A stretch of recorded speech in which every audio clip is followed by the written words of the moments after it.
नमस्कार, आप देख रहे हैं डॉक्टर साहेब, आपके साथ मैं हूं मुस्कान।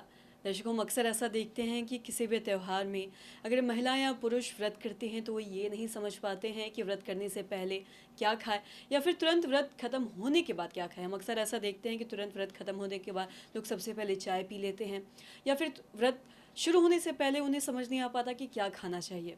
आज हम इस पे खास बातचीत करेंगे और तमाम चीज़ों पे बात करेंगे और जानेंगे। और इसी पे बातचीत करने के लिए आज हमारे साथ मौजूद है डॉक्टर दिवाकर तेजस्वी। आपको बता दें कि बिहार के जाने माने फिजिशियन हैं।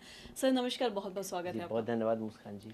सर मैं आपसे जानना चाहूँगी, हम देखते हैं अक्सर कि किसी भी त्यौहार में अगर महिलाएं या पुरुष व्रत करते हैं तो उन्हें ये नहीं समझ पाता है कि व्रत करने से पहले क्या खाए या फिर व्रत करने के बाद क्या खाए। मैं आपसे जानना चाहूँगी इस बारे में विस्तार से, क्योंकि कई बार हम ऐसा देखते हैं कि लोग कुछ भी खा लेते हैं पहले और बाद में, जिस वजह से गैस की भी काफ़ी ज़्यादा समस्या हो जाती है।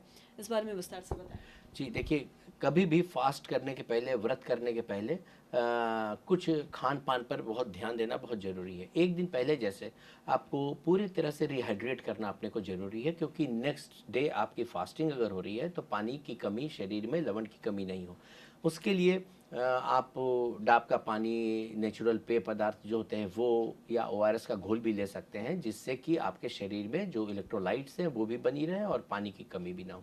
दूसरी चीज़, खान पान में आप सादा फल जो होता है, जो कम जिसमें फाइब्रस ज़्यादा रहते हैं, वो उन फलों का सेवन ज़्यादा करना चाहिए। और उससे क्या होता है कि पेट भी शांत रहता है और आपको कंस्टिपेशन भी नहीं होती है, कब्जियत नहीं होती है, और पेट साफ रहने के कारण से व्रत करने में कोई परेशानी नहीं आती है। तीसरी चीज़ है कि ऐसे कॉम्प्लेक्स कार्बोहाइड्रेट्स, जैसे साबुत अनाज के जो चीज़ें होती हैं, या फिर दलिया होता है, या फिर ओट्स होते हैं, इस तरह की चीज़ों का सेवन करने से उसमें धीरे धीरे करके शुगर निकलती है। जो जो प्रोसेस्ड शुगर होती है वो अगर लेते हैं तो स्पाइक्स में शुगर और कैलोरी बर्न होता है। लेकिन ये कॉम्प्लेक्स अगर कार्बोहाइड्रेट लेते हैं, जैसा मैंने बोला साबुत अनाज, तो वो दिन भर थोड़ा थोड़ा करके निकलता है, जिससे कि शरीर में शुगर की कमी नहीं होती है। इसके साथ हाई प्रोटीन में जैसे दाल का चीज़ है, उसके बनाई हुई चीज़ें हैं, पनीर है, तो इस तरह की भी चीज़ें से आपके प्रोटीन भी मिलते हैं। और वो जब आप फास्ट करते हैं तो मसल्स को प्रोटीन मिलता रहता है। इनके अलावे आपको जो ये सब तो खाना है, और जो नहीं खाना है एक दिन पहले, वो है मसालेदार चीज़, घी, तेल और ज़्यादा वसा युक्त चीज़, जो कि आपको गैस्ट्रिक एसिडिटी भी करा सकती है। उन चीज़ों से परहेज रखना है एक दिन पहले।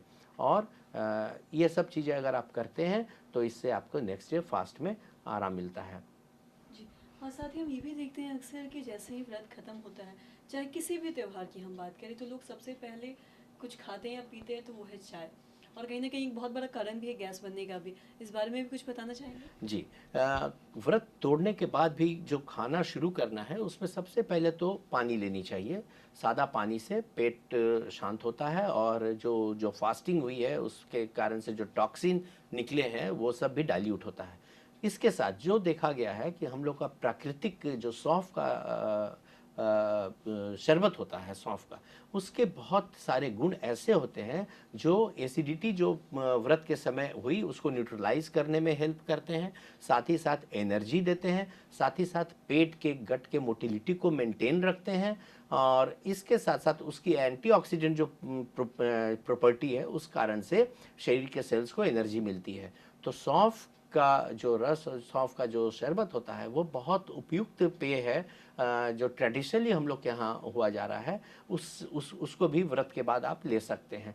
और उसके बाद जो खाना खाना है वो भी सादा और सुपाच्य चीज़ खाना है, जो कि गट आपका जो पेट है वो जो व्रत के कारण से थोड़ा इन्फ्लेम्ड है, वो आसानी से नॉर्मलाइजेशन की ओर आए।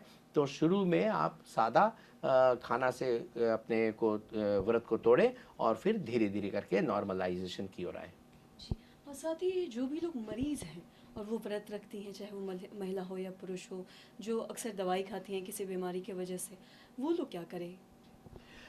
जो मरीज हैं वो अपने चिकित्सक से ज़रूर सलाह लें। जैसे कोई किडनी के रोगी हैं तो उन्हें व्रत करना कितना उपयुक्त हो सकता है, या कोई डायबिटिक बहुत हैवी हैं जिसको कि इंसुलिन पर है, या फिर उनकी शुगर की लेवल बहुत अप डाउन होती है, तो उन लोगों को कैसे व्रत करना है, या फिर उनको अवॉइड करना है, या फल के साथ कर सकते हैं, वो अपने चिकित्सक के देख रेख में ही व्रत करें, अपने मन से व्रत ना करें। जी। सर बहुत बहुत शुक्रिया तमाम जी, जानकारी देने बहुत के लिए। धन्यवाद। तो आशा करते हैं दर्शकों कि आप ये समझ पाए होंगे कि व्रत करने से पहले और व्रत करने के बाद क्या कुछ आपको खाना है। और साथ ही साथ जो भी मरीज़ हैं जो अक्सर दवाई खाते हैं किसी बीमारी की वजह से, वो कैसे व्रत करें, जैसा कि डॉक्टर साहब ने बताया, वो जाके अपने डॉक्टर से पहले पूछ ले कि वो व्रत करना भी चाहिए या नहीं, क्योंकि हमारा शरीर ही सबसे महत्वपूर्ण है, बाकी चीज़ें बाद में है। तो आप डॉक्टर से कंसल्ट करके आप ये जान सकते हैं कि किस तरीके से करें, क्या खाए क्या ना खाए। तो आशा करते हैं दर्शकों की जो तमाम जानकारी है आपके लिए लाभदायक रही हो। तो आज की इस वीडियो में इतना ही। अगर आपने अब तक हमारे चैनल को सब्सक्राइब नहीं किया तो तुरंत कर लें, साथ ही हमारे फेसबुक पेज को लाइक करें। वीडियो देखने के लिए आपका धन्यवाद।